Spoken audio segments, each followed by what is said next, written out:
Julian handed the Ocean View suite key to Celeste in front of the entire hotel lobby, then slid a thin paper envelope toward me like I was an afterthought. "It's just for 2 nights, Vivienne," he said, smiling as if humiliating his wife at check-in was a harmless scheduling issue. "You don't care about fancy rooms anyway." Celeste lowered her lashes and hugged the gold keycard to her chest, but the little curve at the corner of her mouth told me she cared enough for both of us. The front desk clerk looked from him to me, then down at the reservation. The reservation was under my name, the credit card on file was mine, the anniversary package, the welcome champagne, the private dinner on the terrace, and the suite with the white roses I had chosen 3 weeks earlier were all mine. Julian had not upgraded her. He had taken what I prepared for us and handed it to another woman. I did not scream, I did not slap him, I did not ask Celeste to give the key back. I took the cheap room envelope between 2 fingers, looked at the room number printed on it and saw the old garden wing, 2nd floor, no view, no balcony, next to the ice machine. Then I placed it back on the counter. "I'd like to check out," I said. Julian's smile froze. Celeste blinked. The clerk whispered, "Mrs. Kerr, are you sure?" I looked at my husband, the man who believed I would swallow any insult as long as he called it marriage. "Yes," I said, "and I'd like a printed copy of the full bill." The lobby of the Halcyon Bay Hotel was designed to make people feel chosen. Tall glass windows faced the Pacific, pale marble floors reflected the afternoon light. A pianist in the corner played something soft and expensive. Guests rolled designer luggage across the room like they had entered a life where nothing could go wrong. I stood beside my husband with my anniversary dress still smooth from the car ride, my wedding ring catching the lobby lights, my overnight bag at my feet. For 3 weeks I had pictured this check-in differently. Julian and I had been married for 3 years. We had survived his father's heart scare, the slow collapse of his family's wine business, the debt he had hidden from me until after the wedding, and the long year when I worked 2 consulting contracts while he called it our rebuilding season.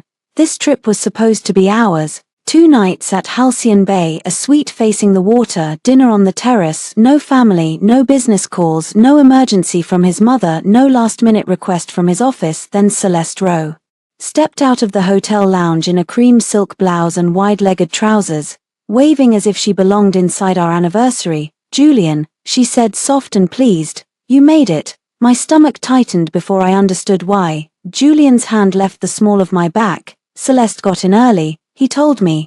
There was a change of plan. That sentence had become the soundtrack of my marriage. A change of plan meant his mother needed us for dinner. A change of plan meant he had invited a client to our weekend. A change of plan meant he had forgotten what he promised me and expected me to smile so nobody else felt awkward. The front desk clerk, a young man with a brass name tag that read Owen, looked up from the computer. "Welcome to Halcyon Bay, Mrs. Kerr. We have your Ocean View suite ready. 2 nights, anniversary package, private terrace dinner tomorrow at 7 and the executive lounge access." His words landed in the space between us like proof. My reservation, my plan, our anniversary. Julian cleared his throat. "Right about that." He leaned toward Owen and lowered his voice, "but not enough. Could you put Ms. Rowe in the suite? She's had a rough week and we need her rested for tomorrow's investor dinner. My wife can take the other room." Owen's fingers stopped moving. I turned my head slowly toward Julian. "The other room." He gave me a quick smile, the kind he used when he wanted me to cooperate before anyone noticed there was a problem. "I told you in the car Celeste might join for part of the weekend." "No," I said, "you told me your family's hotel project needed one short meeting tomorrow afternoon." Celeste stepped closer, holding a leather tote against her waist. "Oh Vivienne, please don't be upset," she said. "I told Julian I could take any room. He insisted because my back has been terrible since the flight." She said my name like we were friends. We were not friends. Celeste had been Julian's girlfriend in college, the one his mother still mentioned when she drank too much wine, the one who had married a tech founder, divorced him quietly, and returned to the city 6 months ago with a lifestyle brand, a fragile smile and perfect timing. "She's helping us with branding," Julian said. "This isn't personal." I stared at him. "Not personal." The phrase was almost impressive. He had just taken the room I booked for our wedding anniversary and handed it to the woman who once wore his college sweatshirt in every old photo his mother refused to delete. He turned back to Owen. "We'll keep the charges." Under the card on file, I felt something inside me go very still. "The card on file," I repeated. Julian did not look at me. "It's simpler, we'll sort it out later." He loved that word when payment was involved. Owen hesitated. Mrs. Kerr, the reservation and payment authorization are under your name. I would need your approval to change the primary guest assignment. For 1 second, Julian's face hardened, then he recovered. Viv, he said, using the nickname he only used when he wanted something. Come on, don't make this awkward. Behind us, a couple waiting to check in had gone quiet. A bellman paused with a luggage cart. Celeste looked down, but I saw the smile she tried to hide. What room did you book for me? I asked Owen. Owen glanced at Julian, then back at me. His discomfort was painful to watch. There is a standard room available in the garden wing. It is smaller but clean and quiet. The old wing? I asked. He swallowed. Yes, Julian exhaled. It's not a dungeon, Vivienne, it's a room you always say you don't care about luxury. I said I don't care about luxury when we can't afford it. I said, I didn't say I enjoy being downgraded in public. Celeste touched Julian's sleeve. I can take the smaller room, she murmured. Julian covered her hand with his. No, you need the suite. The lobby went silent around me, not because he had raised his voice, he had not, because everyone had heard the choice inside it. You need the suite, not my wife, not the woman whose name was on the reservation, not the woman who paid the deposit. Celeste needed it. I looked at their hands. His thumb moved once over her knuckles before he remembered himself and let go. 3 years of marriage can collapse without a scream. Sometimes it collapses at a hotel desk, under warm lighting, while a stranger in a uniform pretends not to witness your humiliation. Julian slid the thin envelope toward me. Here, he said, room 214, we'll talk upstairs after Celeste settles in. The envelope stopped near my hand. Room 214. I knew Halcyon Bay's layout because I had chosen it carefully. The garden wing was the original building from the 1980s, low ceilings, old carpet, no ocean view. It sat above the service driveway, beside the ice machine and vending alcove. I thought of the terrace dinner I had booked, the white roses, the note I had asked the hotel to place in the suite, to 3 years, and to choosing each other again. My throat tightened, but my hands stayed steady. I picked up the envelope. Celeste's eyes flicked to it, then to the gold keycard Owen had placed on the counter. Julian took the gold key and handed it to her. There, he said gently, get some rest. Celeste's fingers curled around it. A gold key for her, a paper envelope for me. I almost laughed, not because it was funny, because it was so clear. For years I had begged for clarity. I had asked Julian if Celeste's late-night calls were appropriate. I had asked why she needed him at every brand meeting. I had asked why his mother invited her to family dinners and then acted surprised when I was uncomfortable. Julian always had an answer. She's lonely, she's useful for business, you're overthinking, don't be insecure. Now there was no answer left, only a key. I placed the paper envelope back on the counter. Julian frowned. What are you doing? I turned to Owen. I'd like to check out. The clerk blinked. Mrs. Kerr, yes. Please remove my card from all incidental charges, print the current reservation details, the payment authorization and the room assignment record. Julian gave a short laugh. Vivienne, stop. I ignored him. Owen straightened, suddenly professional. Of course, I'll need your ID. I opened my handbag and handed it over. Julian stepped closer. You're not leaving. I looked at him then. It was the first time since he handed her the key. His face showed annoyance, not fear. He still believed this was a scene he could end with the right tone. He still believed I cared more about appearing reasonable than being respected. Watch me, I said. Celeste's expression changed. The hidden smile disappeared. Julian lowered his voice. Don't embarrass me. You did that yourself. Owen printed the documents. The machine behind the counter hummed. Each page slid out slowly like a record being born. Reservation holder, Vivienne Mercer Kerr. Payment guarantee, Vivienne Mercer Kerr. Ocean Suite 908. Reassignment requested by Julian Kerr for Celeste Row. Standard room 214 assigned to Vivienne Kerr. I read every line, then I folded the papers and placed them in my bag. Mrs. Kerr, Owen said quietly, would you like transportation? Arranged. Yes, I said. A taxi, please. Julian's jaw tightened. You're being dramatic over a room. I looked at Celeste's gold keycard. No, I said, I'm finally seeing the room you gave me in your life. His eyes flashed. That is unfair. Unfair was making me pay for her suite. Celeste took a small step back, her face pink now. I didn't know, she said. I smiled, but it felt nothing like kindness. You never ask questions when the answer benefits you. Julian's hand closed around my elbow. I looked down at his fingers. Let go. He did not, so I turned my wrist, calmly removed his hand and stepped away. Owen had already signaled the bellman. My suitcase was still beside me. I had not even made it upstairs before my marriage became something I needed to leave. The taxi arrived within 5 minutes. Julian followed me to the entrance, his voice tight. Vivienne, get in the elevator, we'll talk privately. Privacy is what you ask for after public disrespect, I said. I'm done giving you that discount. He stared at me as if I had spoken a foreign language. Celeste stood behind him, still holding the sweet key. The ocean glittered beyond the glass doors. I stepped into the taxi. Julian leaned toward the open door. If you leave now, don't expect me to chase you. I looked at him, at the man who thought being chased was still the prize. I'm not leaving so you'll chase me, I said. I'm leaving so you can't follow. Then I closed the door. As the taxi pulled away, my phone buzzed. Julian, don't embarrass me.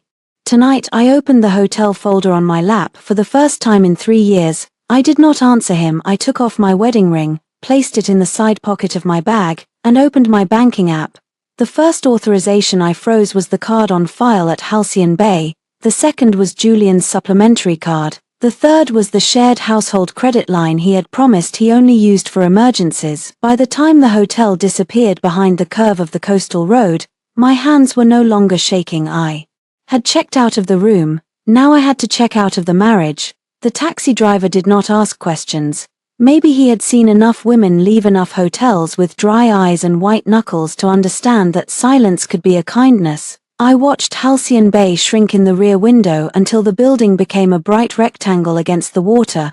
Somewhere inside that glass and marble, Celeste Rowe was unlocking the suite I had booked for my anniversary. She would see the white roses first, then the champagne, then the handwritten note the hotel staff had placed on the table because I had asked them to 3 years, and to choosing each other again. I wondered if she would laugh. I wondered if Julian would be embarrassed. Then I stopped wondering. That had been my disease for years, wondering what he felt, wondering what he meant, wondering whether I had misunderstood, wondering if I could explain my pain in a way that finally made him careful with it. No more, anywhere in particular, the driver asked. I looked down at my phone. My first instinct was to go home, but home no longer felt clean. I pictured our apartment, Julian's shoes by the door, the framed wedding photo in the hallway, the grey chair where he took calls from Celeste and told me not to hover. No. Do you know the Marlowe House Hotel? I asked. Downtown. Yes, it was smaller, businesslike, and far enough from the coast that I would not accidentally see Julian in a lobby or restaurant. As the taxi turned onto the highway, my phone buzzed again. Julian, you're making this bigger than it is. A second later, Julian, Celeste is crying now. Are you happy? I stared at the message until the words blurred into something almost funny. Celeste was crying. Of course she was. A woman could stand in my anniversary suite with my champagne and my husband's concern wrapped around her like a blanket, and somehow I was still responsible for her tears. I took a screenshot, then I created a folder on my phone and named it Halcyon. I added the hotel documents, I added his texts, then I opened my banking app again. The card freeze had gone through, but there were pending charges: Halcyon Bay deposit, arrival minibar hold, terrace dinner pre-authorization, spa credit package, spa credit. I had not booked a spa package. I clicked the item, $300 added at check-in, requested by guest in suite 908. I laughed once quietly. The taxi driver glanced at me in the mirror. Bad day, expensive one, I said. My phone rang before he could answer. Julian, I let it ring. He called again. I declined. Then came Patricia Kerr. My mother-in-law's name on my screen still made my spine straighten. Even after years of telling myself I was not afraid of her, Patricia did not shout. She did not need to. She had perfected the cold disappointment of old money that was not as old as it pretended to be. I let her call go to voicemail. A message appeared. Patricia, Vivienne, call me immediately. Julian says you abandoned him at the hotel. This is not how a wife behaves. There it was, not how a wife behaves. No mention of how a husband behaves. No mention of Celeste. No mention of a sweet key passing from his hand to hers in front of strangers. I saved the message. The Marlowe House Hotel had dark wood floors, clean lines, and a lobby that smelled faintly of coffee instead of imported flowers. The woman at the desk greeted me without knowing I had just walked out of the life I had been maintaining for 3 years. Checking in, she asked. Yes, I said. For one. I paused. For 3 years I had been half of a pair on Every form Mr. and Mrs. Kerr, Julian and Vivienne, 1 king bed, 2 breakfast vouchers, shared card, shared address, shared mess, for 1. I said. She smiled and asked for my ID. My hands were steady when I gave it to her. The room was small but quiet, no ocean view, no terrace, no white roses, no history. Perfect. I locked the door behind me, placed my suitcase on the rack and sat at the desk. Then I called Maya Ortiz. She answered on the 3rd ring. Viv, aren't you supposed to be at your anniversary weekend? I was. The pause on her end changed shape. What happened? I looked at the ring in my back pocket. Julian gave our suite to Celeste. Maya said nothing for 2 seconds, then very calmly, tell me exactly what happened. Slowly, start with the reservation. That was why I called her. Maya was my friend, but she was also a divorce attorney who had once told me, after 2 glasses of wine, the worst time to collect evidence is after you need it. Start before you think you do. I had laughed then. I was not laughing now. I told her everything: the lobby, Owen, the suite, the room assignment, the card authorization, Celeste's hand on Julian's sleeve, Julian's hand covering hers, the envelope for room 214. Maya listened without interrupting. When I finished, she exhaled. Do you have documents? Yes. Texts? Yes. Any witnesses? The front desk clerk, a bellman, guests in line? Good. Do not delete anything. Do not respond emotionally. Do not threaten him. Do not post online. I wasn't planning to. Good. Do you want legal separation, or are we still pretending this is a fight about a hotel room? The room went still around me. For years, I had defended Julian with careful language. He's under pressure. His family depends on him. Celeste is complicated. His mother interferes. He loves me in his way. But love in his way had put me in the cheap room while another woman opened my anniversary suite. I want out, I said. Maya's voice softened. Then we start tonight. I closed my eyes. Those words should have terrified me. Instead, they made my chest loosen. What do you need? I asked. Bank records, credit card statements, any proof of money you put into his business or family obligations, copies of the lease, the prenuptial agreement. We didn't sign a prenup. Maya was quiet. Vivienne, I know. You used your grandmother's money to pay off his tax debt. I know. And the bridge loan for the tasting room. I know. And the hotel investor weekend. I opened the Halcyon folder on my laptop. My company name is still attached to part of the vendor coordination. I guaranteed the deposit because Julian said the timing was urgent. Maya cursed softly. I almost smiled. Maya rarely cursed at clients, only friends. Okay, she said. Then we move fast. First, remove payment authorization from anything not already settled. Second, notify the hotel in writing that no additional charges are approved. Third, change passwords on shared financial accounts. Fourth, pull your credit report. Fifth, do not go back to the apartment alone if you think he'll be there. He's at Halcyon with Celeste. The words hit, but not the way I expected. They did not pierce me, they clarified me. With Celeste, I repeated. Viv, I'm okay. You don't have to be. I know, but I'm clear. Another message from Julian appeared. Julian, I'm giving you 1 hour to come back before I cancel dinner. I showed no one the laugh that moved through me. He was giving me 1 hour. I had given him 3 years. I forwarded the message to Maya. She read it while we stayed on the phone. Good, she said. He's establishing pressure. Keep letting him write. Should I answer? Only if necessary. 1 sentence, no emotion. I typed carefully. Me, I have checked out. Please communicate in writing regarding any shared expenses. Julian responded almost immediately. Julian, shared expenses. Are you serious? Then Julian, this is exactly why I didn't want to tell you Celeste was coming. Then Julian, you punish people for needing things. I stared at the last message. For years that accusation had worked. It made me soften. It made me apologize. It made me prove I was generous by giving more than I could afford. Not tonight. I screenshot all 3. Then I opened our shared household account. Julian had withdrawn $2,000 that morning. Memo: weekend cash. I had transferred money into that account yesterday to cover our mortgage, escrow, groceries, and utilities. He had taken it to play generous at a hotel. I downloaded the statement. Then I changed the account settings so withdrawals required dual approval. My phone rang again. Julian, decline. Again, decline. Then Celeste sent a message. Celeste, I'm sorry this got so uncomfortable. I hope you know I never wanted your place. I stared at the words, your place, not the room, not the suite, your place. I saved the screenshot. Then I typed nothing. At 9:30 Halcyon Bay called. Mrs. Kerr, this is Owen Hale from the front desk. I'm sorry to bother you. We attempted to process an incidental authorization for Suite 908, but the card declined. I closed my eyes, not from shame, from satisfaction so sharp it almost frightened me. I removed authorization for any charges after my checkout. I said, "Yes, I see that now Mr. Kerr is asking whether you can approve the hold remotely." No, a pause. Understood. Owen, yes, I'd like an emailed copy of every charge requested under my reservation before and after I checked out.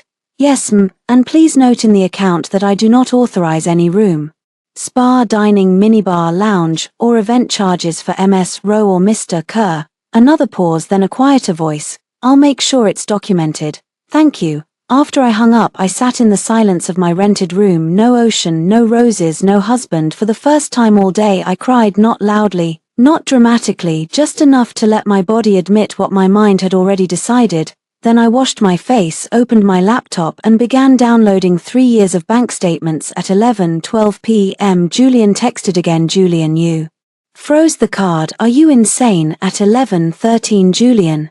Celeste is humiliated. At 11:15 Julian. I hope you're proud of yourself. I looked at the messages, then I turned off notifications. I slept alone in a plain room under my own name. It was the first good night's sleep I had had in months. Celeste posted the suite at sunrise. I knew because Maya texted me a screenshot before I opened my own social media. Maya, do not react, save everything. The photo showed the balcony of Suite 908 at Halcyon Bay, washed in gold morning light. A tray of fruit sat beside a silver coffee pot. White roses filled a vase near the railing. My roses. Celeste stood barefoot in the corner of the frame wearing a hotel robe, one hand wrapped around a coffee cup, her face turned away as if she had been captured in a private moment.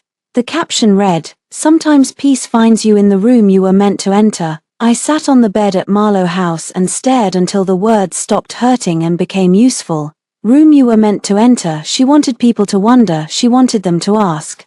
She wanted to stand inside my marriage and call it destiny. I saved the post, then I clicked through the comments. Patricia Kerr had liked it. Of course she had, so had Julian's sister, 2 of his cousins, and the account for Kerr Family Vineyards. My mouth went dry. The family business account. I opened the page. The night before, someone had posted a story from the Halcyon lobby. Celeste and Julian stood near the grand staircase, glasses in hand, smiling beside a group of potential investors. The caption read, "Excited for tomorrow's private preview weekend with our creative consultant Celeste Rowe, not with Vivienne Kerr, who had coordinated half the schedule, negotiated the vendor discounts and guaranteed the deposit." Celeste, creative consultant. I had never seen a signed consulting agreement. I opened my email and searched her name. Hundreds of results appeared. Celeste added to calendar, Celeste deck revisions, Celeste dinner preference, Celeste flight pickup, Celeste suite request. I stopped. Suite request. The email was from Julian to the hotel concierge 3 days earlier. "Hi Nora, slight adjustment. Please make sure Celeste Rowe is comfortable in the ocean suite if needed. My wife is flexible and can take whatever secondary room is available. Keep the billing under the existing reservation for simplicity. Thanks." 3 days earlier. Not a last-minute emergency, not a rough week, not a misunderstanding at the desk. He had planned it. My hands felt cold. I forwarded the email to Maya, then I searched secondary room. Another email. Julian to his assistant. "Viv won't care about the room. She's practical. Celeste needs to feel valued this weekend. The Rowe connection matters." The Rowe connection. Celeste had inherited access to her ex-husband's investor circle after the divorce. Julian wanted that access. His family wanted it. Patricia wanted it enough to like a photo of another woman in my anniversary suite. I leaned back against the headboard. For the first time I saw the whole shape. This was not just an affair, emotional or otherwise, it was a transaction. Julian had spent years telling me I was the stable one, the reasonable one, the woman who did not need grand gestures because she understood pressure. He had turned my maturity into a discount he could apply to every part of our life. Celeste needed softness, his mother needed respect, his business needed cash, his father needed calm, his cousins needed jobs, Julian needed forgiveness, and I apparently needed nothing. My phone buzzed. "Maya, call me." I called. "You found planning emails?" she asked. "Yes." "Good. Save them as PDFs, forward them to a private email he can't access. Change your email password now." I already started. Do you still use the same Apple family account? My stomach dropped. Yes, get out of it today. Before he realizes how much you can see or how much he can erase. I moved quickly then. I had not realized how many parts of my life were connected to Julian's convenience: shared calendar, shared cloud photo album, shared password manager, shared streaming accounts, shared grocery app, shared hotel loyalty account, shared phone location, shared everything except respect. I changed passwords, logged out devices, removed his recovery email, set up two-factor authentication with my own number. Each click felt small, but together they sounded like locks turning. At 10 in the morning, my brother Evan called. Evan was not dramatic. He was a high school history teacher with 2 kids and a talent for staying calm during other people's storms. Viv, he said, I got a weird call from Julian. What did he say? That you left the hotel because he upgraded a business partner and you felt ignored. I closed my laptop slowly. A business partner. That was his version. I figured there was another version. I laughed, but there was no humor in it. He gave Celeste our anniversary suite and put me in the old garden wing. Silence. Then Evan said very softly, I'm driving down. No, Vivienne, I need you to listen. I'm handling this. I know you are. That doesn't mean you have to be alone. The first tear of the morning surprised me. I wiped it away. I'm not alone. I have Maya. I have documents. I need you to do one thing. Anything. If Julian or Patricia calls, don't argue, don't explain, just say you're not involved. You want me to stay out of it. I want them to have no one to manipulate. He understood immediately. Done. After we hung up, I showered, dressed, and went downstairs to the Marlowe House Cafe with my laptop. I ordered coffee and toast. My hand still shook slightly when I opened the first bank folder. 3 years. 3 years of money moving from my accounts into Julian's emergencies. A payment to cover overdue payroll at Kerr Family Vineyards. A transfer to Patricia labeled temporary household help. A wire to settle Julian's business tax penalty, a deposit for the Halcyon Investor Weekend, another to the design firm, another to the PR consultant, another to the florist for Patricia's charity luncheon, where she introduced me to a table of women as our quiet little problem solver. Quiet little problem solver. I created a spreadsheet: date, amount, purpose, source account, supporting document. By noon, the total passed $180,000. By 2, it passed $240,000. By 4, I stopped counting and went for air outside. Downtown traffic moved like nothing had happened. People carried coffee, walked dogs, laughed into phones. The world had the audacity to continue while mine reorganized itself around a hotel key. My phone buzzed. Unknown number. I answered because Maya had told me not to ignore possible financial calls. Mrs. Kerr, a woman asked. This is Nora Pike, guest relations manager at Halcyon Bay. Yes, I'm calling about the account note you requested. We have removed your card from incidentals, but Mr. Kerr is insisting the original authorization covers the full weekend. It does not. I understand. I have the checkout timestamp and your written revocation. I wanted to let you know there may be a dispute. There will be a dispute. I said, please send me a copy of all charges attempted after my checkout. I can do that. She paused, then her voice lowered. Mrs. Kerr, I probably shouldn't say this, but I saw the reservation notes. You may want a copy of the pre-arrival requests too. My body went still. What kind of requests? Room assignment preferences, amenity notes, guest names. Please send them. I'll send what I'm authorized to send. Thank you. When the email arrived 20 minutes later, I opened it in the cafe.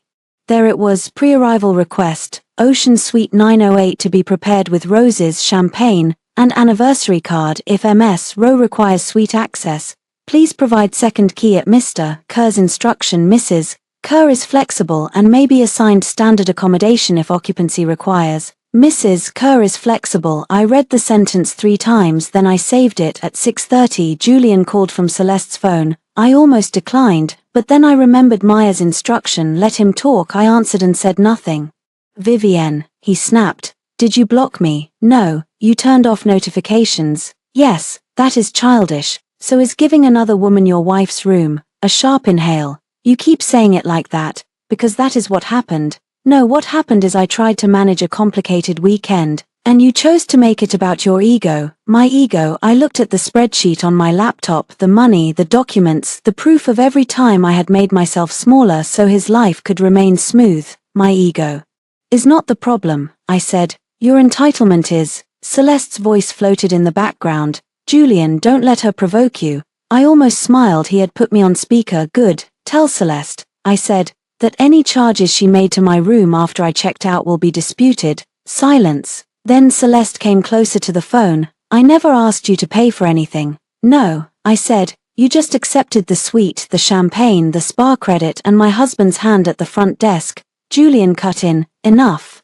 Yes, I said, it is. Come to dinner tonight, we'll fix this in person. No, you're my wife. Then you should have remembered that before check-in. I hung up, my hands were shaking again, but this time it felt like power moving through a body that had forgotten how to hold it. At 9 that night, Maya sent a draft of a formal notice, revocation of financial authorization, preservation of evidence, notice of intent to separate. I read it twice, then I signed electronically before I went to bed. I opened Celeste's post one more time. Sometimes peace finds you in the room you were meant to enter. I took one final screenshot, then I wrote a note in my evidence folder. She entered the room. I left the life. Maya's office was on the 7th floor of a brick building above a bakery. It was the kind of place that smelled like espresso, paper, and people making irreversible decisions before lunch. I arrived at 9 with a tote bag full of documents and a body that felt like it had aged 10 years in 2 days. Maya met me in the reception area, hugged me once, then stepped back into lawyer mode. You ate? She asked. Coffee. That's not food. It's close. It is not. Sit. She brought me a croissant from downstairs, placed it beside a yellow legal pad, and waited until I took a bite before opening the first folder. That was friendship. Then she became terrifying. For 4 hours we built the map of my marriage, not the emotional one. I already knew that landscape too well. This was the financial map. My grandmother's inheritance, separate property, the money I used to pay Julian's tax penalty, traceable, the bridge loan I gave Kerr Family Vineyards, documented as a loan, though never repaid, the vendor deposits for Patricia's charity events, paid from my business account, the emergency payroll transfer, from my savings, the Halcyon Bay deposit, my card, my professional account, my guarantee. Maya highlighted each line. He has been using your stability as a financing strategy, she said. I looked at the papers spread across the table. That sounds uglier than helping. It is uglier than helping. I thought marriage meant stepping in when someone struggled. It does, she said, but not while they hand your anniversary suite to another woman and charge you for the flowers. I looked away. Maya softened her voice. Viv, I know you loved him. I did. Do you still? That question would have destroyed me a month ago. Now it felt like opening a closet and finding it empty. I love who I kept trying to make him be, I said. I don't know if that counts anymore. It counts as grief. It does not count as a reason to keep paying. I laughed, then covered my face. Maya slid a tissue box toward me without comment. At noon, we sent the notices to Julian, communication through counsel regarding financial separation, to Halcyon Bay, no further authorization under my name, to my bank, freeze, and review shared exposure, to the credit bureau, alert for new accounts, to the property management company for our apartment. Remove Julian's independent access pending legal separation, because the lease was in my name and he had another registered residence at his family estate.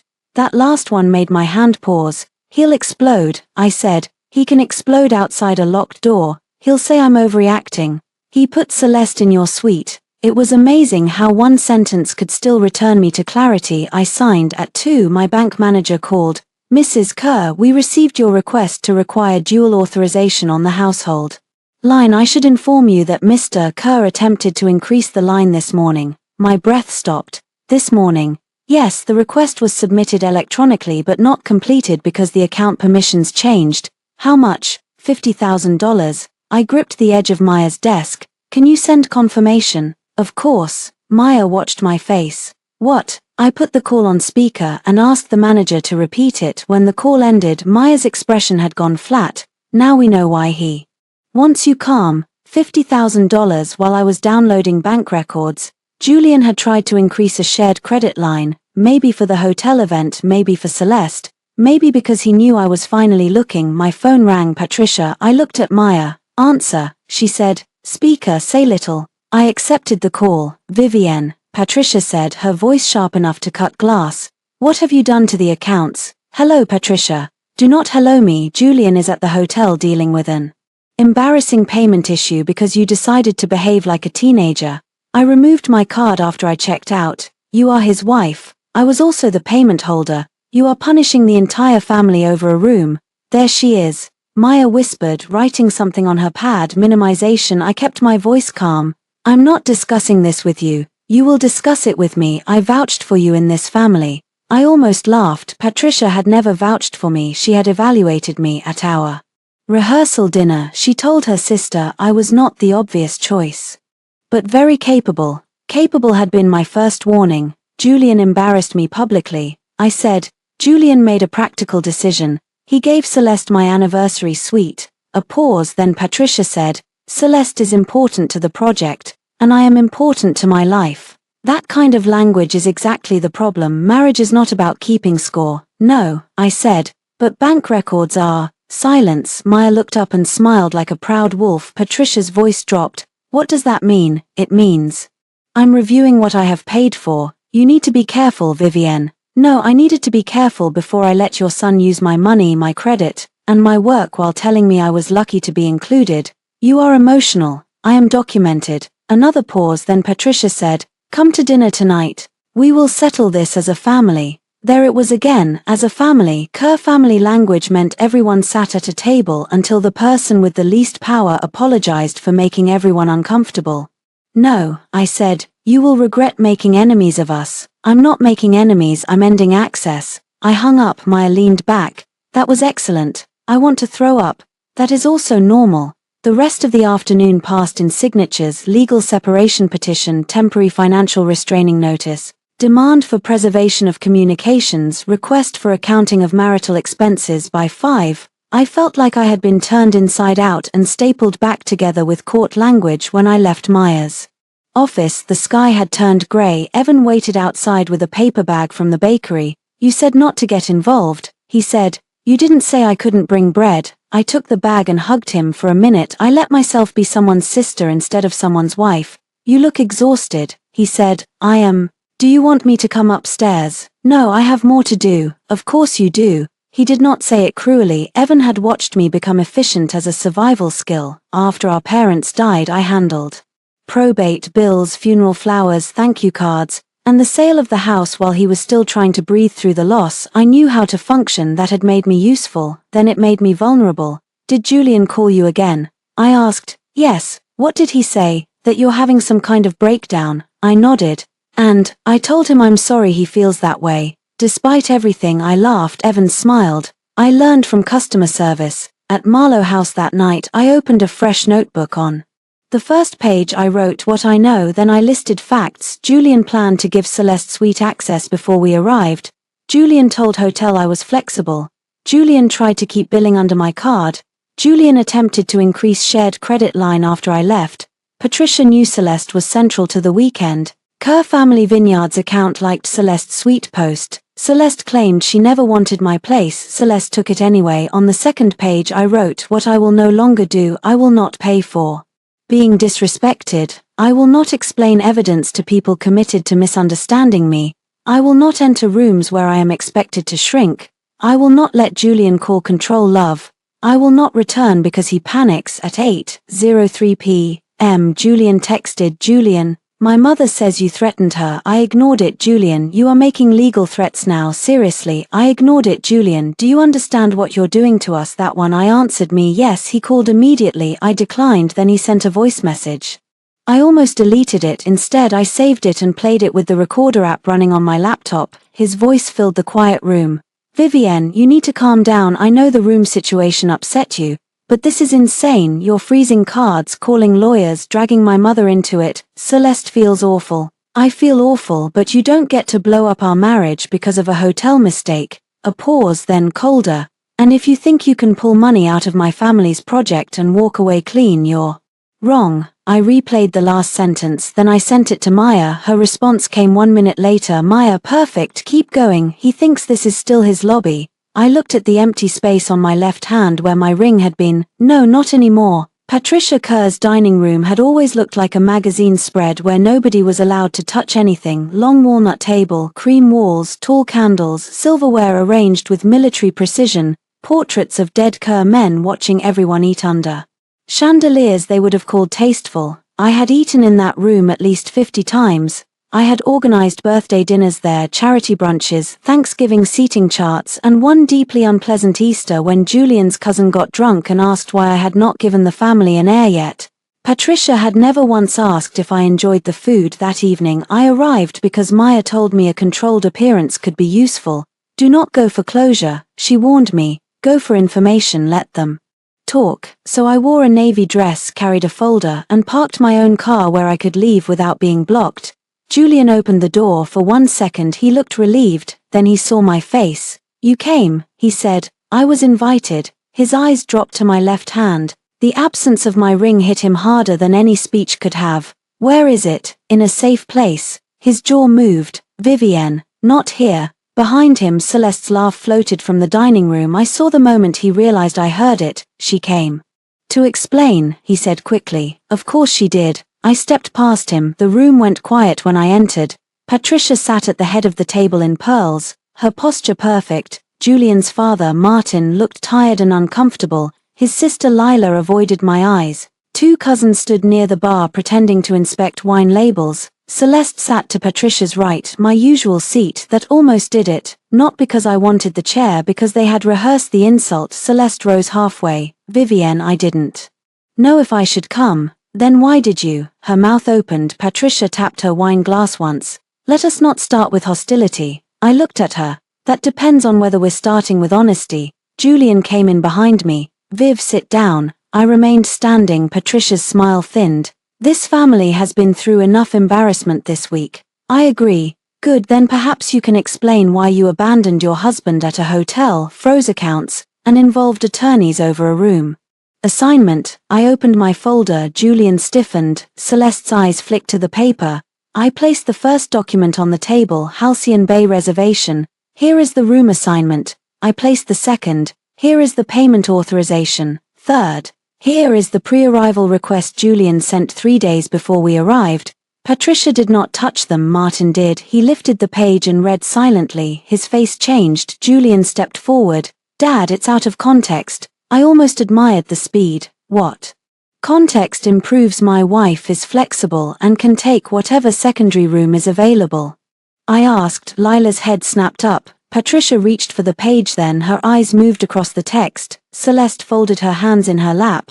I told Julian I didn't need the suite, she said. Did you tell him before or after you posted yourself standing in it? Her cheeks flushed. Julian's voice sharpened. Do not attack her. I turned to him. That sentence is why we are here. He blinked. You keep defending the woman in my room from the wife you put outside it. The room fell silent. Martin set the paper down. Julian, he said carefully. Why was Vivienne's card still on the reservation? Julian looked irritated, as if his father had chosen the wrong concern. Because she booked it, it was easier. Easier for whom? I asked. He ignored me. Patricia put the document down. Vivienne, I understand you felt slighted, but dragging finances into this is unnecessary. We all know you have helped the family. Nobody denies that. That was new. Nobody denies that. For years they had called my money support temporary help. What family does? Now that I had started documenting it, the language improved. I placed the spreadsheet on the table. Good, then repayment should be simple. Julian's face went red. Repayment. Patricia stared. What is this? A preliminary accounting. Lila leaned forward despite herself. I pointed to the first section. Tax penalty, $42,000, paid from my inheritance account. Emergency payroll, $26,000, paid from my savings. Tasting room bridge loan, $80,000, written as a loan, never repaid. Halcyon investor weekend deposit, $12,000. My business account. Patricia's spring charity vendors, $18,000, reimbursed only in part. Patricia's mouth tightened. You are itemizing family generosity. I am separating generosity from exploitation. Celeste whispered. This feels very inappropriate. I looked at her. You are sitting in my chair discussing my money after sleeping in my anniversary suite. You don't get to define inappropriate. Lila covered her mouth. Julian slammed his hand on the table. Enough. The candles trembled. There he was. Not the charming husband in the lobby. Not the weary son trying to save the family. Not the man who told me I was too sensitive. Just anger exposed. You don't get to come into my parents' house and humiliate everyone. he said. I glanced around the room. Interesting, you recognized humiliation when it happened to you. Martin stood slowly. Julian, sit down. Julian did not. Celeste touched his sleeve again, the same gesture as the hotel. My body reacted before my mind did. A cold, clean line drew itself inside me. I picked up my folder. I came because your mother asked me to settle this as a family. Now it's settled. I am no longer financing this family's emergencies. My attorney will handle repayment discussions. Patricia rose. You walk out that door, Vivienne, and you will not walk back in. I looked around the dining room, at the table where I had swallowed insults with wine, at the chair Celeste occupied like a claim, at Julian, breathing hard because I had finally priced his comfort. Patricia, I said, that is the first generous thing you've offered me. I turned to leave. Julian followed me into the hall. Vivienne, stop. I kept walking. He caught my arm near the front door. I looked down at his hand again. It was becoming a pattern. Let go. His grip loosened but did not drop. Why are you doing this? He asked. The question stunned me, not because I did not know the answer, because he truly did not. You planned it, I said. You told the hotel to put her in my room before we even arrived. You tried to charge me for it. You told everyone I was unstable when I refused to pay for my own humiliation. That is why. His face shifted for a moment. Guilt appeared, then pride smothered it. I was under pressure. You always are. Celeste could bring investors. I brought money. That's different. Yes, I said. Mine was easier to take. He flinched. Good. Behind him, Celeste appeared in the dining room doorway. Julian, she said softly. Let her go. She wants a scene. I looked at her. She wants a scene, I repeated. From the woman who posted herself in my suite. Celeste's eyes hardened for the first time. You weren't using it. The sentence slipped out before she could dress it up. Julian turned toward her. Patricia appeared behind Celeste, pale with fury. I smiled. There it was, the truth, small and ugly. I was not using it, not the suite, not the husband, not the life, so Celeste believed she could step in. Thank you, I said. Celeste blinked, for finally being honest. I opened the front door. Julian said my name once more, not sharply this time, almost pleading, but I had learned something at Halcyon Bay. A man can sound sorry when he is only losing access. I walked out in the car. Before I started the engine, I wrote down Celeste's sentence. You weren't using it, it would matter later. People like Celeste always told the truth eventually. They just needed to feel safe enough to be cruel. I returned to the apartment the next morning at 8:15 because Julian hated mornings. He would either be at his parents' house or still at Halcyon Bay, trying to repair whatever damage my frozen card had caused. Either way, I wanted my documents, my passport, my grandmother's bracelet, and the box of letters from my mother before he realized what mattered. Our building sat on a quiet street lined with plane trees and expensive strollers. The doorman, Mr. Alvarez, looked up from his desk when I entered. Mrs. Kerr, he said. Standing. I'm glad to see you. Something in his voice stopped me. Has Julian been here? Not since yesterday afternoon. I frowned. Yesterday, he came with a woman, blonde, tall. I assumed she was a colleague.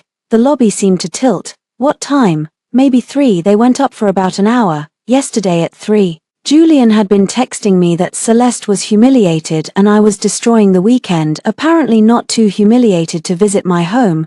Thank you, I said. Mr. Alvarez looked uncomfortable. There have been several visits in the last few months. I did not think. It's okay, I said, though it was not. Can you print the guest access logs for my unit? I can request them from management. Please do. In the elevator, I watched the numbers climb for 5, 6 with each floor. Another part of my marriage lost its disguise. The apartment smelled wrong when I opened the door, not strongly. Julian would never be careless enough for that, but under the familiar scent of cedar and coffee was something floral and powdery. Celeste. I stood in the entryway and listened. Silence. The living room looked almost normal. Grey sofa, glass coffee table, bookshelves I had arranged by color during the first month of marriage because I wanted the space to feel like ours. Then I saw it. A pale green silk scarf draped over my reading chair, my chair, the one by the window where I drank coffee on Sundays, the one Julian called Viv's little nest, the one place in the apartment that had felt entirely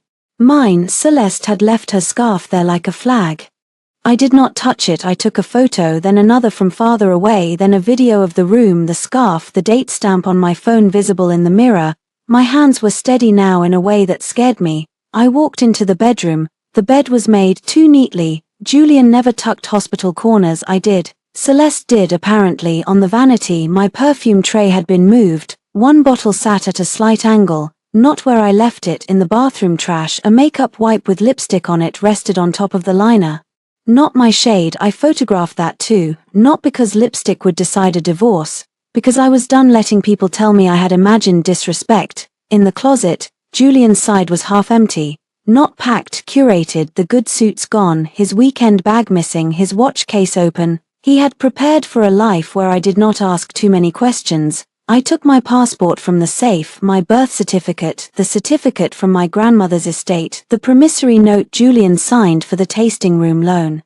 Folded behind old tax papers because he once said, "We don't need to make marriage feel transactional." Funny how only repayment made things transactional.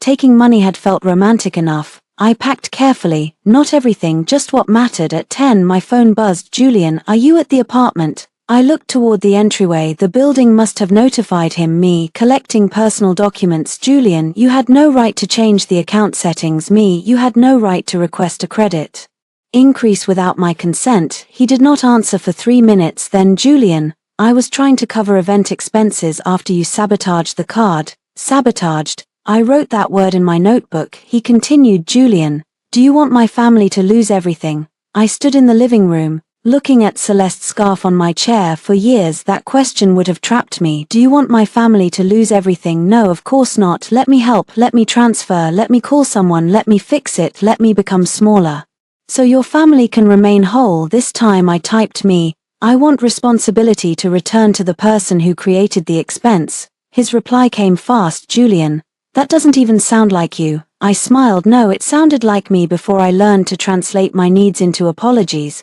I placed Celeste's scarf inside a clear plastic garment bag without touching the fabric directly. Maya had told me not to be dramatic, but she had also said, "Evidence is evidence, preserve what tells the story." Then I walked to the building office. Mr. Alvarez and the property manager, Dana, met me with printed logs. Dana looked apologetic. "Mrs. Kerr, your lease lists you as the sole tenant of record. Mr. Kerr is an approved resident, but access can be changed with written notice from you. We received your attorney's letter. Thank you." She slid the logs across the desk. My stomach tightened as I read. Celeste Rowe had been signed in as Julian's guest 7 times in 4 months. March 12, March 28, April 9, April 23, May 3, May the 18th.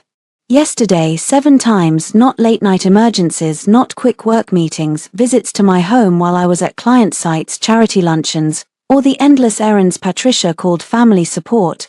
I looked up. "Please remove Julian's access effective today." Dana nodded. "We can deactivate his fob and garage clicker. Would you like us to notify security?" "Yes." "Do you anticipate conflict?" I thought of Julian's hand on my elbow, his palm slamming Patricia's table, his voice in the recording. "I anticipate entitlement." Dana's expression changed. "We'll handle it." I returned upstairs with 1 hour before the locksmith arrived. I moved through the apartment like a witness at a crime scene. Photos first, wedding picture, into a box, his mother's silver serving dish, into a box. The framed vineyard opening photo where Patricia stood between us, her hand on Julian's shoulder, my body angled slightly out, into a box. Then I stopped. On Julian's desk sat a folder labeled Halcyon Preview. I knew I should wait. I knew Maya would tell me not to search through private documents without advice. But it was in our shared apartment, on the desk I had paid for, beside the printer I bought. I opened it. Inside were printed schedules for the investor dinner, guest seating, projected funding needs, brand narrative. Celeste's name appeared on the second page. Celeste Rowe, lifestyle partner, and future hospitality director. Future hospitality director. I sank into the chair. Not creative consultant, not helping with branding. Future director. There was more. A draft press introduction. Julian Kerr and Celeste Rowe bring a shared history and renewed creative partnership to the next chapter of Kerr Hospitality. Shared history, renewed partnership. No mention of Vivienne Mercer Kerr, no mention of the wife who guaranteed the deposit. I scanned every page with my phone. At the back of the folder, I found a handwritten note in Patricia's precise script. "Once Vivienne calms down, have her sign off on the revised guarantee. She does not need to know Celeste's title until after the preview." My vision went white at the edges. There are moments when betrayal stops being a wound and becomes a diagnosis. This was not carelessness, this was strategy. They had planned to use my credit, my labor, and my name to launch a project that positioned Celeste beside my husband. Then they would tell me to be mature. I scanned the note, sent it to Maya. Her reply was immediate. Maya, leave now, bring the documents, do not engage if he arrives. I packed the folder. The locksmith arrived at 11:40. By noon, Julian's key no longer fit the door. At 12:17, he arrived. I knew because my phone showed the building camera feed. He strode into the lobby with sunglasses in one hand and anger in every line of his body. He had a suitcase behind him. Mr. Alvarez stopped him at the desk. I watched without sound. Julian held up his fob. Mr. Alvarez shook his head. Julian's mouth moved quickly. Dana appeared. Julian gestured toward the elevators. Dana remained calm. He pulled out his phone. Mine rang. I answered from upstairs. Vivienne, he said, tell them to let me up. No, this is my home. The lease is mine. I am your husband. My attorney sent notice of separation. He went quiet on the camera. I saw him look toward the elevator as if I might still come down and smooth the moment over. I did not. You changed the locks, he said. Yes, you locked me out of our life. No, I said, you checked me into the cheap room first. His breath hitched for a moment. Neither of us spoke, then his voice softened. Viv, come on, let me up, we need to talk. The old me rose inside my chest, the wife who managed his panic, the woman who translated anger into stress and cruelty into pressure. She reached for the door. I let her mourn, then I said, talk to Maya. I hung up. Through the camera, I watched Julian stand in my lobby with a dead key fob in his hand. For the first time since I had known him, a door did not open because he expected it to. The third day began with Celeste's credit card declining at the Halcyon Bay Spa. I knew because Nora Pike called me at 10:06 a.m., sounding like a woman trying very hard not to enjoy her job. Mrs. Kerr, I apologize for calling again. Ms. Rowe attempted to charge a massage package to Suite 908. We informed her that no valid authorization remains on file under your account. I sat at the Marlowe house desk surrounded by folders, and she asked us to contact you. No, a pause. Understood. Nora, I said. Please continue documenting all attempted charges. We are. She hesitated. Also, the suite is now under Mr. Kerr's card, but the card is reaching its limit. The front office may require a new deposit before tonight's event. I closed my eyes. Julian had spent years performing generosity with my money. Without it, the performance was failing in real time. Thank you for letting me know. After we hung up, I added the call summary to my timeline. Day 1, suite reassignment, checkout, card revoked. Day 2, account freeze, family dinner, evidence gathered. Day 3, access removed, charges declined, event deposit unstable. Maya called it a separation timeline. I called it the story they would not get to rewrite. By noon, Owen Hale had emailed his statement. I read it slowly. On Friday at approximately 4:18 p.m. Mr. Julian Kerr requested that Suite 908, reserved under Mrs. Vivienne Kerr's name, be issued to Ms. Celeste Rowe. When I informed him that Mrs. Kerr was the reservation holder, Mr. Kerr stated that his wife was flexible and could be placed in the garden wing. Mrs. Kerr did not approve additional charges and requested checkout documents. It was clean, professional, devastating. I printed 3 copies. At 1, Maya and I reviewed the draft petition. Irreconcilable differences, misuse of marital funds, unauthorized credit line attempt. Emotional misconduct was not a legal claim in the way Heartbreak wanted it to be, but Maya found the financial bones under the emotional flesh. Judges do not care who cried in a hotel lobby, she said. They care who used whose money and whether there are documents. I have documents. You have excellent documents. I hate that I need excellent documents. I know. My phone lit up again. Julian, my father wants to speak with you. Then Julian, he thinks this has gone too far. I showed Maya. She shook her head. Do you want to speak with Martin? Martin Kerr had always been kind in the passive way of men who benefited from not noticing. He thanked me when I fixed things. He looked away when Patricia insulted me. He loved Julian, depended on Julian, and allowed Julian to become the kind of man who thought a wife's patience was a family asset. No, I said. Then don't. I typed me all financial matters through counsel. Julian, stop saying that. Me all financial matters through counsel. Julian, you sound ridiculous. Me all financial matters through counsel. He stopped texting for 40 minutes. Then Patricia called Maya's office. I watched Maya answer on speaker. This is Maya Ortiz. Patricia's voice was ice. I'm looking for my daughter-in-law, Mrs. Kerr. Is represented. She is my family. She is my client. A pause. You people are encouraging her to destroy her marriage. No, Mrs. Kerr, I am helping her document what already damaged it. Patricia hung up. Maya grinned. I like her, she said. She's terrible but efficient. At 3, Evan brought lunch and a portable scanner. I figured you'd need one, he said. I stared at him. What? You used to scan coupons for Mom in alphabetical order. This seemed on brand. I laughed so hard I had to sit down. For 10 minutes, grief loosened its grip. Then he helped me scan the apartment access logs. 7 visits, 7 dates, 7 times Celeste had entered my home. Do you want to know what I think? Evan asked. No, I think Julian is an idiot. I smiled. That one I'll accept. Do you still want to protect him? The question was too gentle to dodge. I looked at the scanned logs. Part of me did, not because he deserved it, because protecting him had become reflex, like turning off lights when leaving a room. Like checking whether Patricia needed a ride before she asked, like ordering Julian's favorite coffee when I was angry because some part of me still believed care could solve disrespect. I want to stop wanting to protect him, I said. That's a start. At 5, Halcyon Bay's event coordinator sent a formal email. Dear Mrs. Kerr, we understand you are no longer authorizing use of your business name, card, or vendor relationships for the Kerr preview dinner. Please confirm whether Mercer Events is withdrawing logistical support. Mercer Events, my old business name, the one I had nearly abandoned because Julian said my projects made our life too complicated.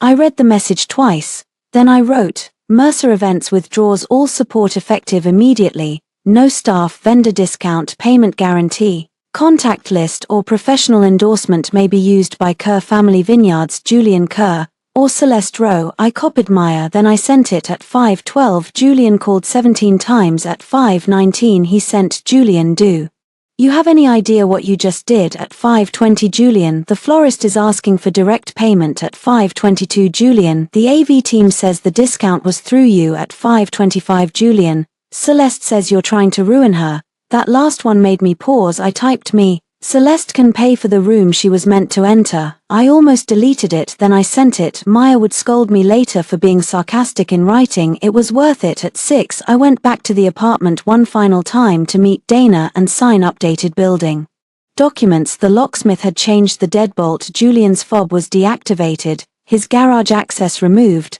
Dana handed me a copy. Security has been informed if Mr. Kerr comes by, he can leave items at the desk. Thank you. As I stepped into the elevator, my phone rang. Julian. I was tired of declining. I answered. What? I said. His voice was lower than usual. I'm coming home tonight. No, you're not. I need clothes. Leave a list with the front desk. This is absurd. No, absurd was giving Celeste my suite. He made a sound of frustration. Can you stop repeating that like it explains everything? It does explain everything. It was a room. It was a decision. It was a business weekend. It was our anniversary. Silence. Then finally, I know, 2 small words. Once I would have grabbed them like a rope. Now I heard what was missing. Not I'm sorry, not I hurt you, not I chose wrong, just I know. Knowledge without accountability. I'll send your clothes down tomorrow. I said. Vivienne, no. You can't keep me out forever. I looked at my reflection in the elevator doors. The woman looking back at me was pale, exhausted and ringless, but she was standing. I don't need forever, I said. I just need the law. Then I hung up. That night at 11:43, the lobby camera notified me of motion near the entrance. Julian stood outside the building with his suitcase. He tried his fob. Red light. He tried again. Red light. He looked up toward the apartments as if he could locate me through 20 floors of glass and consequence. Then he called. I did not answer. He sent one message. Julian, you can't just check me out of your life. I stared at it. Then I typed me. I already did. Julian slept at his parents' house that night. I knew because Patricia texted me at 6:12 the next morning. Patricia, my son had to sleep in his childhood bedroom because his wife locked him out like a criminal. I hope you are proud. I read it while brushing my teeth. For the first time in years, Patricia Kerr did not make my stomach clench before breakfast. I replied with nothing. By 9. Julian's clothes were packed in 2 garment bags and 1 suitcase. I did not fold them with care. I did not include the cedar blocks he liked. I did not check pockets for receipts or dry cleaning tags. I simply packed what was his and left it with Mr. Alvarez downstairs at 9:30. Julian arrived. I watched from the mezzanine above the lobby, partly hidden behind a tall rubber tree in a brass planter. I had come down to sign a delivery form and saw him step through the front doors. He looked rough, not broken, not yet. Julian Kerr did not break easily because he rarely believed consequences applied to him. But his hair was uncombed, his shirt wrinkled, and the calm, expensive confidence he usually wore had thinned around the edges. He approached the desk. "I'm here for my things," he said. "Mr. Alvarez gestured to the garment bags. Julian stared at them. "She packed my clothes." "Yes, sir. I need to speak with her. Mrs. Kerr is not receiving visitors." That sentence landed beautifully. Julian's face darkened. "She's my wife." Mr. Alvarez remained polite. "She is the tenant of record. I lived here. Your access has been removed." Julian lowered his voice. "Do you understand how insane this is?" "I understand the instructions. I should have left then. Instead I stepped into view." Julian saw me immediately. For 1 second, relief opened his face, real relief, human relief, then anger rushed back to protect it. "Vivienne." I came down the stairs slowly. Mr. Alvarez looked at me, silently asking if I wanted security. I shook my head. The lobby was public, bright, recorded, a good place for men who liked private pressure. "You got your clothes," I said. Julian glanced at the garment bags. "You packed me like a guest who overstayed." "No," I said. "Guests are invited." He flinched. "Good. Can we not do this in front of the doorman?" "You preferred the hotel lobby." His mouth tightened. I deserved that. It was the closest he had come to apology. I waited. He looked tired enough to be sincere, but sincerity under pressure was not the same as change. "Viv," he said, softer. "I handled Friday badly." Badly, a mild word for a public substitution. "I made a mistake," he continued. "The suite, the room, the billing, it was stupid. Planned stupidity is called a choice." He closed his eyes briefly. "Celeste is not what you think." I almost laughed. She was in my chair. His eyes opened. "What?" I reached into my bag and took out a printed photo. Celeste's scarf on my reading chair, then the access log, 7 visits. Julian looked at the pages and went still. "You went through building records." "Yes, that's invasive. She came into my home. She came for meetings. In my apartment. We needed privacy." There it was again, privacy, the luxury he wanted after disrespect. I took the papers back. "You always have language ready," I said. "Privacy, pressure, business, flexibility. You wrap ugly things in soft words and wait for me to feel unreasonable." His face changed. For a moment I saw the man I married, not the man he became, or maybe not the man I finally saw, the charming one, the one who cried when he proposed, the one who held my hand at my grandmother's funeral and promised I would never carry hard things alone again. "Vivienne," he said. "I never slept with her in our bed." The lobby went so silent that even Mr. Alvarez looked at the floor. I stared at Julian. He seemed to realize too late that he had chosen the wrong defense. "Our bed," I repeated. "I mean, no thank you." That clarified the standard you expected me to appreciate. His shoulders dropped. "I'm trying." "You're trying to negotiate the size of the betrayal." He stepped closer. "Because you're making it sound like I replaced you." I looked at the garment bags on the floor. "The hotel did that neatly." His face twisted. "I didn't think you'd leave." That was the first honest sentence he had given me. Not "I didn't mean to hurt you," not "I love you." "I didn't think you'd leave." The whole marriage sat inside those 6 words. "Why?" I asked. He looked confused. "Why didn't you think I would leave?" He ran a hand through his hair. "Because we're married, because you know me, because you know how much pressure I'm under, because you always understand eventually." Eventually, I said. The word tasted bitter. Eventually meant after I cried alone. Eventually meant after I apologized for my tone. Eventually meant after Patricia called me dramatic. Eventually meant after Julian slept and woke refreshed while I reorganized my hurt into something convenient. "I understood in the lobby," I said. "That was the problem." He reached for my hand. I stepped back. His hand closed around air. "I want to come upstairs," he said. "No, just to talk." "No, to see the apartment." "No." His jaw tightened. "You cannot know me forever." The lobby doors opened behind him. Maya walked in wearing a black blazer and the expression she usually reserved for opposing counsel who underestimated her. "Actually," she said, "she can." Julian turned. His face hardened. "This is private." "No," Maya said. "This is a residential lobby with security cameras and my client has asked you not to enter her home. Your client is my wife. My client is a tenant, a creditor, and a petitioner for legal separation. Julian's eyes flashed toward me. You filed? Yes. When? Yesterday. He stared as if I had struck him. You filed because of a room. I looked at him for a long moment. No, Julian, I filed because you still think this is about a room. Maya handed him an envelope. You've been served with notice regarding separation, financial preservation, and communication boundaries. Future contact should go through my office unless Mrs. Kerr initiates otherwise. Julian did not take it at first. Then he did. Slowly. Celeste chose that exact moment to call him. Her name lit up his phone screen between us. No one moved. Julian looked down at it, then at me. For once, he seemed to understand that the choice was visible. He declined the call. 3 days earlier that might have mattered. Now it was just a late performance in an empty theater. Vivienne, he said, voice low, please. I picked up my coffee from the lobby table. I hope you find somewhere to stay. His face went pale. Then I walked past him to the elevator. Behind me, Maya said, Mr. Kerr, you need to leave. As the elevator doors closed, I saw Julian standing in the lobby with his suitcase, his dead key fob, his unanswered mistress, and an envelope from my attorney. No vacancy, not in my home, not in my accounts, not in my life. The Kerr preview dinner was scheduled for Monday night in Halcyon Bay's ballroom. By Monday morning, Julian had called it a small investor gathering, a necessary business event, a family milestone, and finally, in a message to Maya, a reputational emergency.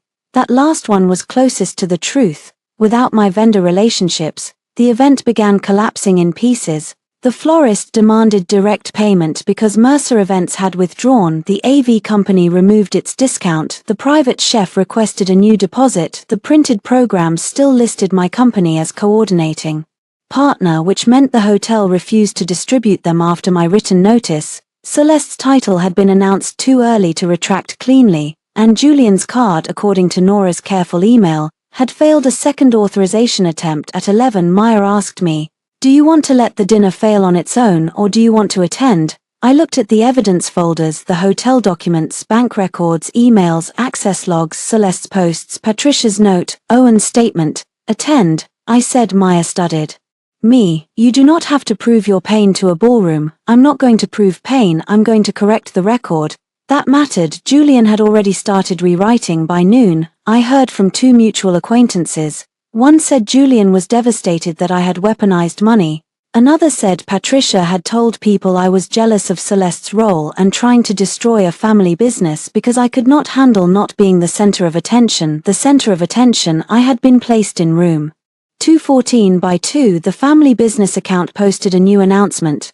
Tonight marks a new chapter for Kerr Hospitality, built on legacy, loyalty, and the people who stand with us when it matters. The photo showed Julian and Celeste in the Halcyon ballroom, heads bent together over a table plan. I was not angry when I saw it. I was ready. At 5, I dressed in the same navy suit I wore to client negotiations. Not the anniversary dress, not morning black, not red revenge, navy, precise, calm. Mine. I left my wedding ring in the hotel safe at Marlowe House. Then I put on my grandmother's bracelet. She had been a bookkeeper for 30 years and believed every romance should come with receipts. You can love a man, she once told me, but never love him so blindly that he can't find his own wallet. I wished I had listened sooner. Maya met me outside Halcyon Bay at 6:15. The hotel looked different when I returned. Not magical, just a building, glass, stone, staff, doors, charges, logs, the place where my marriage stopped. Pretending, Nora met us near the side entrance. Mrs. Kerr, she said warmly, Ms. Ortiz. Thank you for arranging the meeting space. Of course, we were not entering the ballroom yet. First, we met Owen in a small conference room behind the lobby. He looked nervous but determined. I don't want trouble, he said.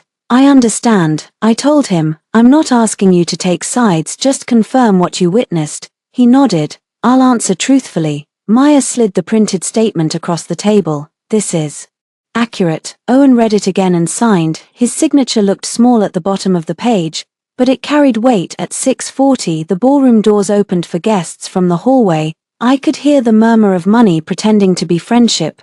Julian had always moved well in rooms like that. He knew how to lower his voice, touch an elbow, laugh at the right time. He made people feel he had chosen them. That was his gift, and his trap. Celeste stood near the entrance in a pale gold dress that matched the sweet key too perfectly. Her hair was swept back, her smile soft, her hand resting lightly on Julian's arm. Patricia stood beside them, greeting guests as if she were queen of something stable. Martin looked older than he had 3 days ago. When Patricia saw me, her face tightened. Julian saw me next. Everything in him paused. Celeste's hand slipped from his arm. I almost smiled. Amazing how quickly a woman stopped touching another woman's husband when attorneys entered the room. Patricia crossed the carpet. First, this is not the time, she said. I disagree. Her eyes moved to Maya. You brought a lawyer to a family event. No, Maya said. She brought counsel to a financial event using her name without authorization. Patricia's lips pressed together. Julian approached. Vivienne, he said quietly, please don't do this here. Do what? Make this ugly. I looked around the ballroom at the flowers I had originally negotiated, at the table layout I had designed, at the investor packets they had reprinted. Without my company name because I forced them to, at Celeste standing where I had once stood, wearing the smile of a woman who believed she had almost won. It was ugly before I arrived. I said, I'm just bringing light. His face hardened. You want revenge? No. Revenge would be letting Celeste continue ordering spa treatments on your card. Celeste flinched. Patricia whispered, enough. But it was too late. A few guests had noticed. Conversations thinned near us. Julian leaned in. I will talk to you.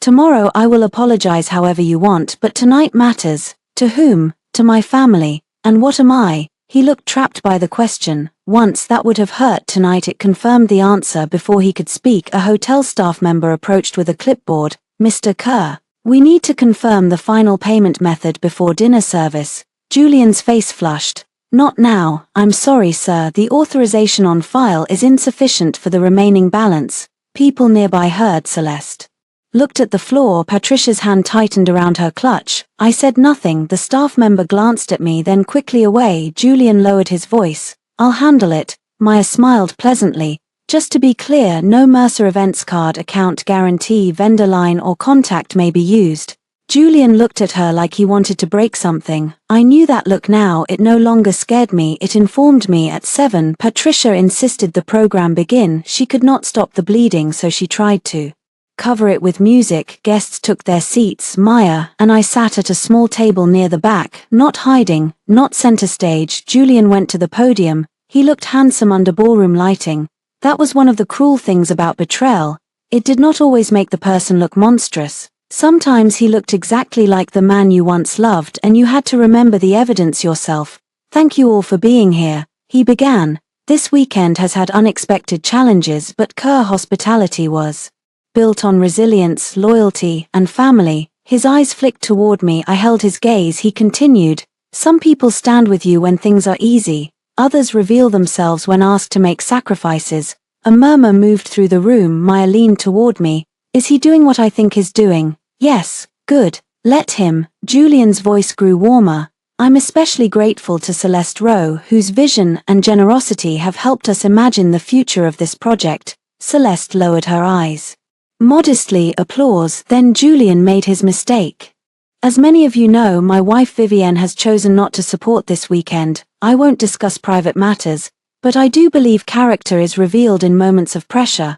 The room went still. There it was, the rewrite, the jealous wife, the selfish woman, the one who would not sacrifice. I stood, chairs creaked. Julian stopped speaking. Patricia's face went white. I walked toward the podium, Maya beside me with the folder. Julian leaned away from the microphone. Vivienne, don't. I looked at him. You brought me into it. Then I faced the room. My name has been used in connection with this event, so I need to correct the record. My voice did not shake, not once. A ballroom full of wealthy people can smell scandal before it sees proof. The air changes, bodies lean forward, forks pause, smiles freeze in place. At the Halcyon Bay Ballroom under chandeliers Julian had once told me were a little much but useful for investors.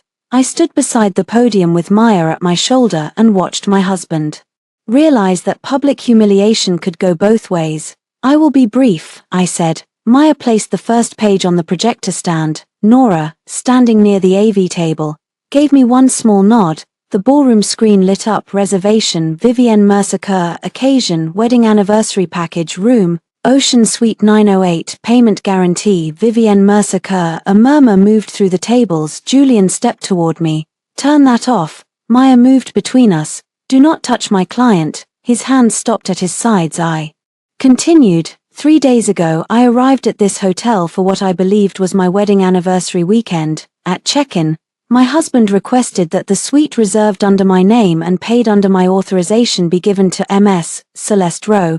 The second document appeared, room reassignment request, Suite 908 Celeste Rowe, Standard Room 214 Vivienne Kerr. Someone whispered, "Oh my God." Celeste's face drained of color. Patricia stood halfway from her seat.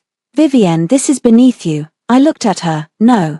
Room 214 was beneath me. This is documentation. A few guests inhaled sharply. Julian's jaw clenched. I clicked to the next slide. Pre-arrival request from Julian. "My wife is flexible and can take whatever secondary room is available." The words filled the screen. There are sentences that look worse when they are no longer hidden inside email. Julian stared at them as if someone else had written them. I turned back to the room. When I objected, I was told I was making things awkward. When I checked out, I was told I was embarrassing my husband. After I left, additional charges were attempted under my payment authorization. Next slide. Spa package, minibar, terrace dining upgrade, suite incidentals. Celeste looked at Julian. "You said it was handled," she whispered. The microphone caught it. A ripple moved through the room. I almost laughed. Even now she was angry about the inconvenience, not the theft. Maya clicked again. Bank transfer summary. Not every line, just enough. Emergency payroll, tax penalty, bridge loan, event deposit, vendor retainers, total preliminary amount $286,400. Martin lowered his head. Lila covered her mouth. Patricia looked like she might faint from rage alone. "These are funds I provided to Julian Kerr or Kerr family obligations over the course of my marriage," I said. "I did so believing I was supporting my household. I did not agree to finance my own replacement." A man at the front table muttered, "Jesus." Julian grabbed the edge of the podium. "This is private marital information." "You made my character part of your pitch," I said. "I made the facts part of the record." Celeste rose. "I didn't know about any of that." I looked at her. The screen changed. Her post appeared. "Sometimes peace finds you in the room you were meant to enter." A few people turned to look at her. Her lips parted. That was taken out of context. I clicked again. Her message to me, "I never wanted your place." Then from Patricia's dining room, the note I wrote down immediately after Celeste said it, "You weren't using it. I have witnesses to the dinner where Ms. Rowe stated regarding the suite that I was not using it." Celeste's eyes filled. I was upset. "You were comfortable enough." Julian turned toward her. "Celeste, sit down." The command cracked through his polished voice. She did not sit for the first time. Their alliance showed a seam. I looked toward the side of the ballroom. Owen Hale from the front desk has signed a statement confirming the check-in exchange and room reassignment request. The hotel has preserved the keycard log and billing record. Owen stood near the wall, pale but steady. Every eye moved to him. He nodded once. That nod destroyed 3 days of Julian's narrative. Patricia pushed back her chair. "This is a family matter." "No," I said. "This is a financial and legal matter." "Family is what you called it when you wanted me quiet." Maya stepped forward. "Formal notices have been issued. Mercer Events has withdrawn all support from this event and any related hospitality project. Mrs. Kerr does not authorize use of her name, credit, vendor relationships, financial guarantees, or professional reputation." The room shifted again. Investors understood money faster than emotion. One of the men at table 2 raised his hand slightly. "Julian, are the vendor contracts still valid?"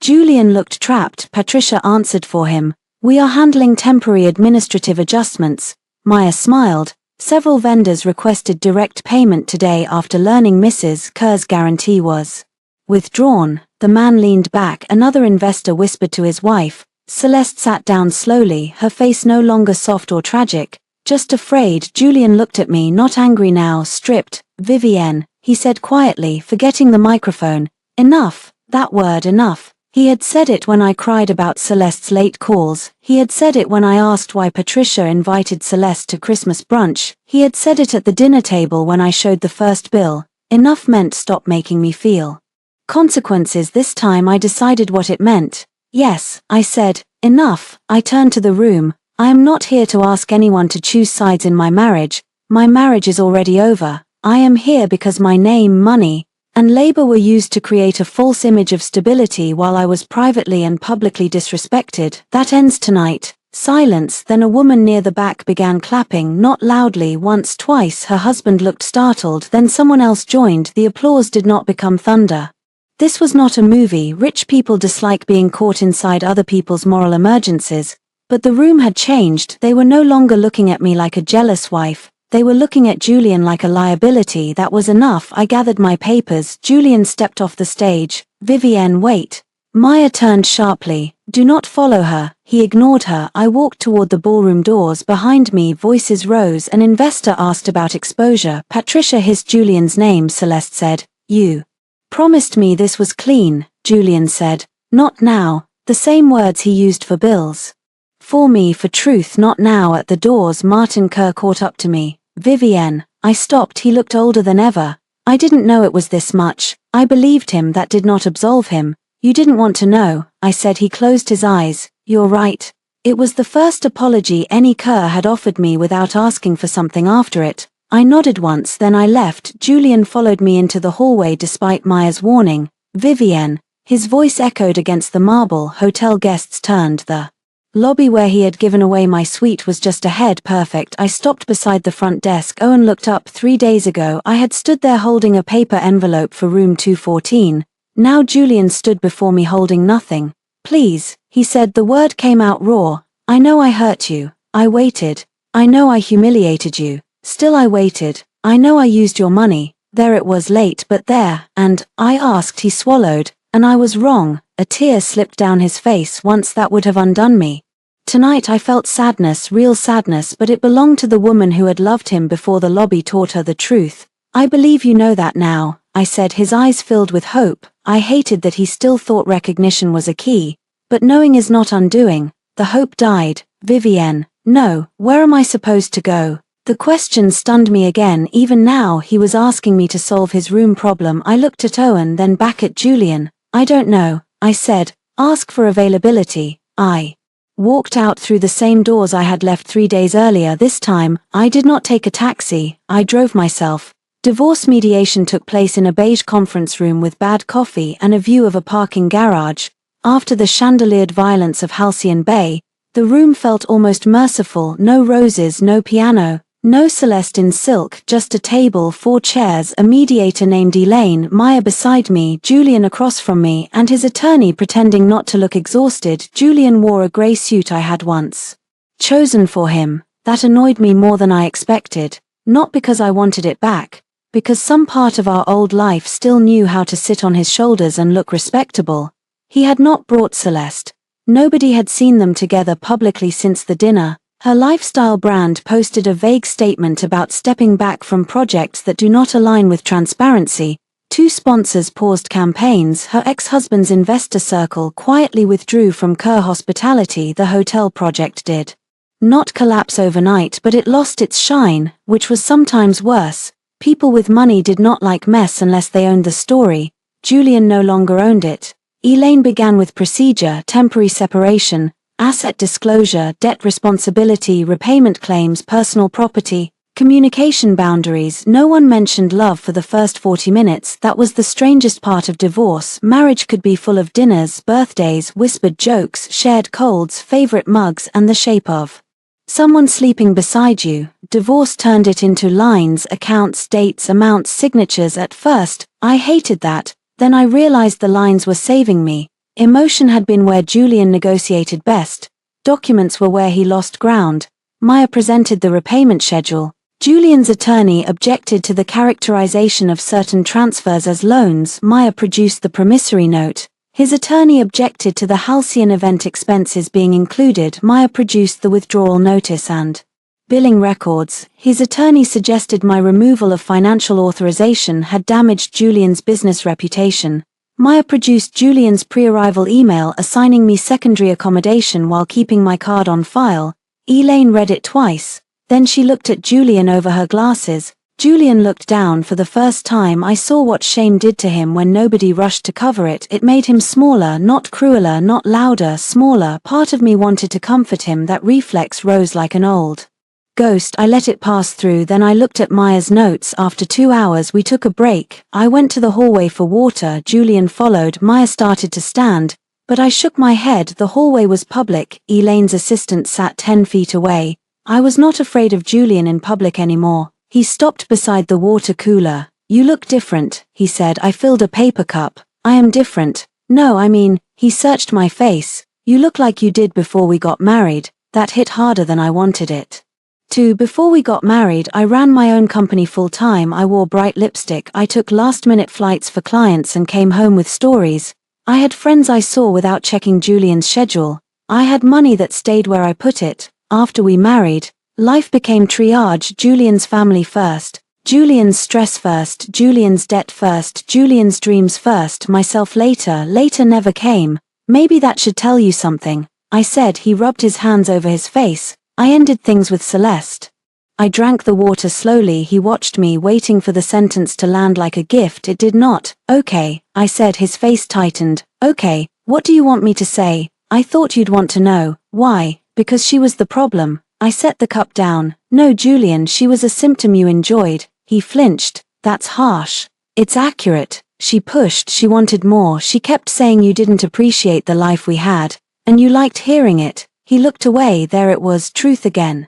Arriving late and poorly dressed, she made me feel. He stopped. Chosen? I asked. His eyes came back to mine. The pain in them was real. Good, let it be real. Let it still not be enough. I was drowning, he said. The vineyard, my mother, the project, the debt. With you, I always felt like I was failing. With Celeste, I felt like I could still be someone. I nodded slowly. So you made me pay for the room where you felt like someone. His face crumpled. Vivienne. No, listen to the sentence. You need to hear it. He did. I saw him hear it. For once he did not argue. I am sorry, he said. It was quiet. No performance, no audience, no mother, no Celeste, no hotel lobby. Just sorry. I believed him. That was the cruelest part. I know, I said. His eyes lifted. But I'm still divorcing you. He looked like he had been struck. I can change. Maybe. Then why won't you give me a chance? I gave you years. That's not fair. No, Julian, what's not fair is that you think change begins when I finally stop absorbing the damage. He leaned against the wall. I don't know how to fix this. You don't fix it with me. His eyes shone. Is there any room left for me in your life? The words were so close to the wound that for a second I could not breathe. Room, life, the cheap room, the suite, the apartment lobby, the ballroom, the mediation room. Every door we had passed through brought us here. No, I said. His mouth trembled. None. I thought of room 214, of Celeste's hand around the gold keycard, of my card declining at the spa, of the scarf in my chair, of the dead fob blinking red in his hand. None. We returned to the conference room. Julian signed the temporary agreement with a shaking hand. Debt review, repayment schedule pending. No direct contact except logistics. No use of my business name. No access to my residence. No shared credit. No shared life. When it was done, Elaine slid copies to each of us. Julian stared at the papers. I put mine in a folder. At the elevator, he said, Vivienne. I looked back. I didn't think you'd actually leave. I know. I wish I had. I gave him the only mercy I could afford. I wish you had too. Then the elevator doors opened. I stepped inside alone. This time, he did not follow. 3 months after Halcyon Bay, I checked into a hotel under my own name. Not because I was running away. Because I wanted to know what arrival felt like without asking anyone else where I belonged. The hotel was in Santa Barbara, smaller than Halcyon but warmer. White stucco walls, blue tile, lemon trees in the courtyard. The lobby smelled like salt, sun, and clean linen. The woman at the desk smiled. Welcome, MS Mercer. We have your suite ready. MS Mercer, not Mrs. Kerr, not Julian's wife, not the flexible one, not the woman in the secondary room. MS Mercer. I handed over my ID and my own card. No shared account. No hidden guarantee. No husband explaining that someone else needed comfort more than I did. The clerk placed a keycard on the counter, a simple white card in a paper sleeve. Room 612, Ocean View, breakfast is included. I looked at the key for a moment. The lobby shifted. Halcyon Bay returned in flashes. Gold keycard in Celeste's hand. Julian's voice. You don't care about fancy rooms anyway. The paper envelope for room 214. My own voice. I'd like to check out. The memory hurt less now, not because it became small, because I became bigger around it. Thank you, I said. My suite had wide windows, cream curtains, and a balcony facing the water. No roses. I had not ordered any. No champagne. No anniversary card. No note promising to choose someone. Again, just sunlight. I placed my suitcase on the rack and walked barefoot onto the balcony. My divorce was not final yet, but the hard parts were settled. Julian agreed to a repayment structure for documented loans and certain event expenses. He fought at first, then stopped when Maya's discovery requests became specific enough to frighten his attorney. Patricia sent one email. It was not an apology. Patricia Kerr did not have the muscle for apology. It said, "I hope one day you understand the pressure our family was under." I did not answer. Martin sent a separate letter, handwritten. "I am sorry I looked away when I should have looked closer." That one I kept. Celeste disappeared from Kerr Hospitality Materials within 2 weeks of the ballroom incident. Her brand survived in the way brands often survive shame. Reworded captions, softer colors, comments limited for a while. But the Rowe connection never materialized. Investors do not like being used as props in someone else's affair. Kerr Family Vineyards downsized the hospitality project. Julian moved into a rented townhouse near his parents. He sent flowers once. Maya returned them. He sent a letter. I read it after 2 weeks because I wanted to know if my body still belonged to his words. It didn't. The letter was sad. It was also too late. He wrote about regret, therapy, pressure, fear, love, and the lobby. He wrote that watching me leave the ballroom was the moment he understood what he had done. I believed that. Still, I did not respond. Understanding is not a key. Regret is not a reservation. Love is not access. That afternoon in Santa Barbara, I opened my laptop and reviewed the website for Mercer Events. I had rebuilt it slowly at first. The name felt like an artifact from a former life. Then clients began returning. A non-profit called about a gala. A boutique hotel asked if I could consult on guest experience. A woman I once worked with sent a message that said, "I heard you're taking projects again. Thank God."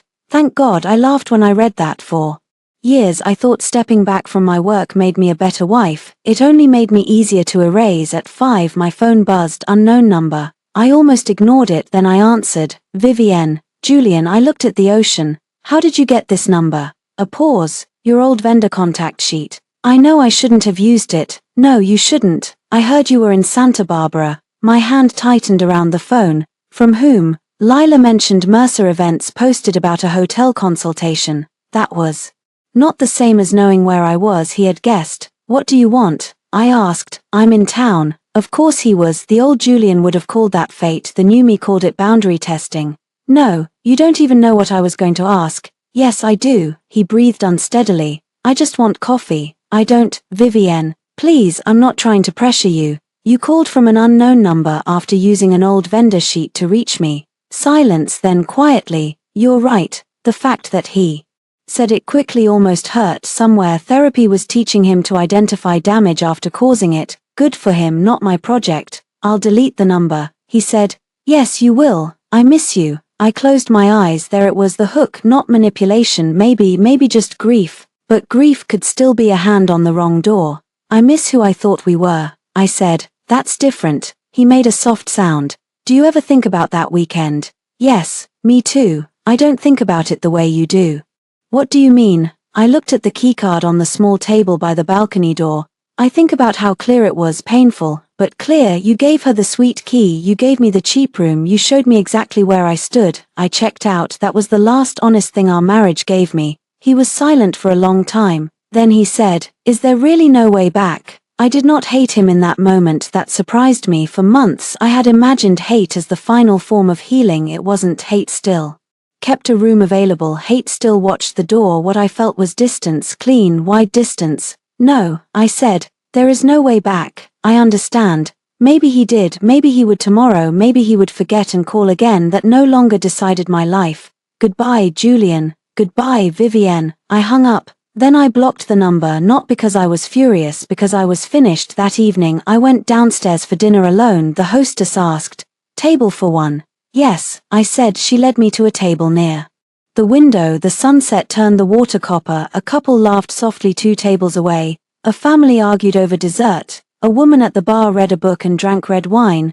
Life did not become perfect after I left Julian. That would be a lie. There were still lawyer bills, lonely nights, bank calls, sudden memories, and mornings when I reached across the bed before remembering there was no one there. But there was also quiet. There was money that stayed where I put it. There were doors that opened because my Name was on the reservation. There were rooms where nobody expected me to shrink.